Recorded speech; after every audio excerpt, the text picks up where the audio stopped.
మునుగోడును belt షాపులు లేని నియోజకవర్గంగా చూడడమే తన ముందున్న ధ్యేయమని ఎమ్మెల్యే కోమటిరెడ్డి రాజగోపాల్ రెడ్డి అన్నారు. నియోజకవర్గంలో బెల్ట్ షాపుల మూసివేతపై మునుగోడులోని క్యాంప్ కార్యాలయంలో ప్రొహిబిషన్ అండ్ ఎక్సైజ్ శాఖ అధికారులతో మునుగోడు ఎమ్మెల్యే సమీక్షా సమావేశం నిర్వహించారు. మునుగోడు నియోజకవర్గంలో బెల్ట్ షాపుల మూసివేతపై మునుగోడులోని క్యాంప్ కార్యాలయంలో ప్రొహిబిషన్ అండ్ ఎక్సైజ్ శాఖ అధికారులతో మునుగోడు ఎమ్మెల్యే కోమటిరెడ్డి రాజగోపాల్ రెడ్డి సమీక్ష సమావేశం నిర్వహించారు.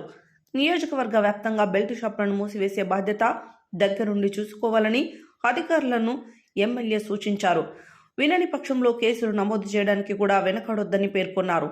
బెల్ట్ షాపులు లేని నియోజకవర్గం చూడడమే తన ముందున్న ధ్యేయమని అన్ని విధాలా తన సహాయ సహకారాలు అందిస్తానని రాజగోపాల్ రెడ్డి తెలిపారు. ఈ సమావేశానికి ప్రొహిబిషన్ అండ్ ఎక్సైజ్ శాఖ సిఐలు, ఎస్ఐలు, కానిస్టేబుల్ హాజరయ్యారు.